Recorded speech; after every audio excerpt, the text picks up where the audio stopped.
Okay, so who are you? Oh, no. I don't do videos. I'm not doing videos.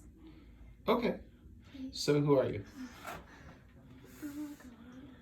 And maybe scoot that chair over a little bit. You look too crowded to the table, like you're trying to hide. There you go. I don't want to do a video.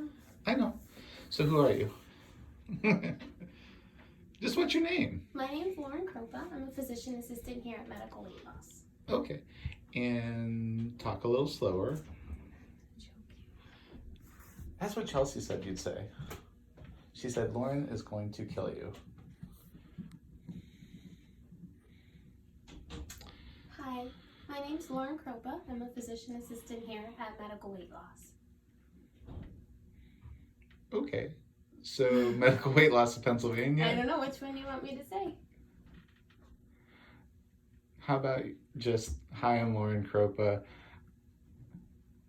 I'm a physician's assistant and I work in the field of weight loss.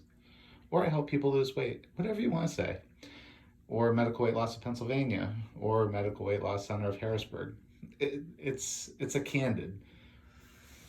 It's also what they If we're call. gonna be candid, can I sit like this? Yeah, absolutely. Hi, my name is Lauren Kropa, and I'm a physician assistant who specializes in weight loss. Okay. And how did you end up getting into weight loss? I mean, did you just graduate and go directly into weight loss? What did you do when you graduated? So when I worked in family practice, I realized that weight loss was something that I was very passionate about. In family practice, there was very limited time to do it, but I found myself spending more time with the patients that were interested in weight loss. So when I looked for something different to do to get out of family practice, weight loss was kind of a natural transition for me, and I love it. Okay. And in your training, did you have any exposure to like weight loss clinics or doctors that were doing weight loss medicine? Or, how did doctors handle people that requested weight loss services? So in my original training, no, I had no exposure to it at all. In fact, it was kind of frowned upon. When I started to work for Dr. Buffman, he was definitely more open to it, and that's when I first started using weight loss medications on my patients. So he was very open to it, and a lot of family practice doctors, even now, are still not open to medications, even though they've been proven safe and effective over and over again. Further training came after we opened the weight loss center. We went to Boston, Massachusetts, where we took courses at Harvard at the Blackburn obesity medicine course. And we've been there every year since. So we've gone there this will be our 6th year this year. And there's just a whole lot of new information in the weight loss field, and it's an amazing field to be in. There's a lot of up and coming things, but it's still a fight every day with people working against you, family physicians, insurance companies. People still have this kind of negative attitude towards weight loss medications, which probably stems from the fen-phen fiasco of the 90s is what I call it.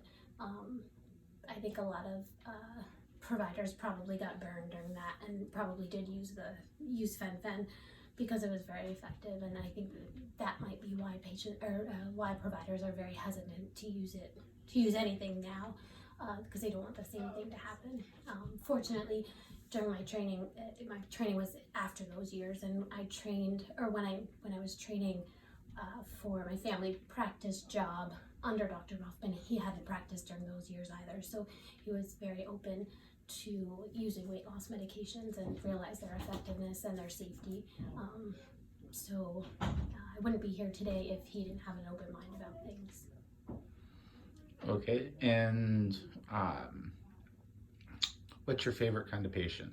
We're not trying to disparage any patients.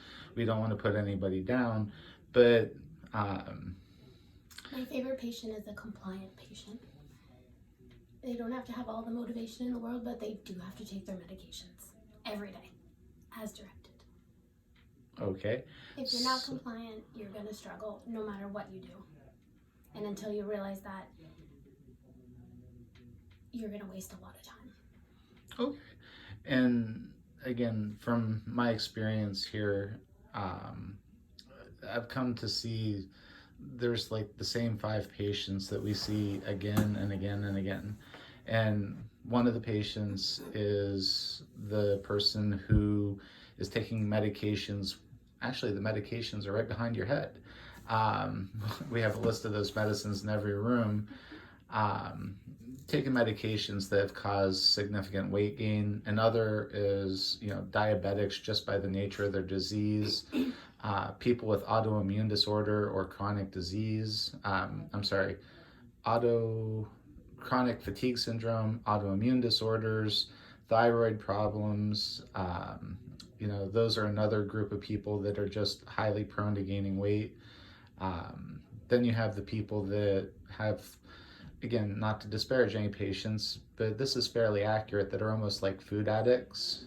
And then you have the last group of people, which almost, they have the comfort foods, and when they get sad or when they get happy, they'll almost use food to treat their depression.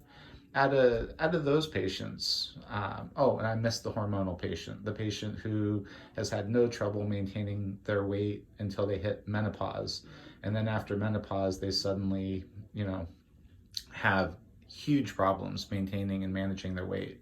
So, out of the patients that I just named, um, do any of those resonate with you, or particularly are you particularly drawn to helping that particular subset of weight loss patients? I would probably say for me, I try not to.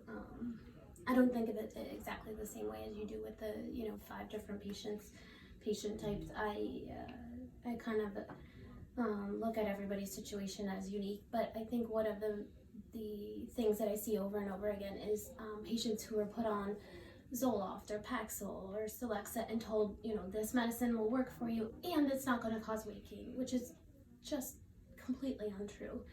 Maybe for some people Celexa is not going to cause weight gain, but I don't know anybody that Zoloft and Paxil didn't cause weight gain, and their physicians and providers are still using these meds because they've been on the market forever. They were positive that they're going to go through insurance, and if they don't go through insurance or a patient doesn't have insurance, they're like $4.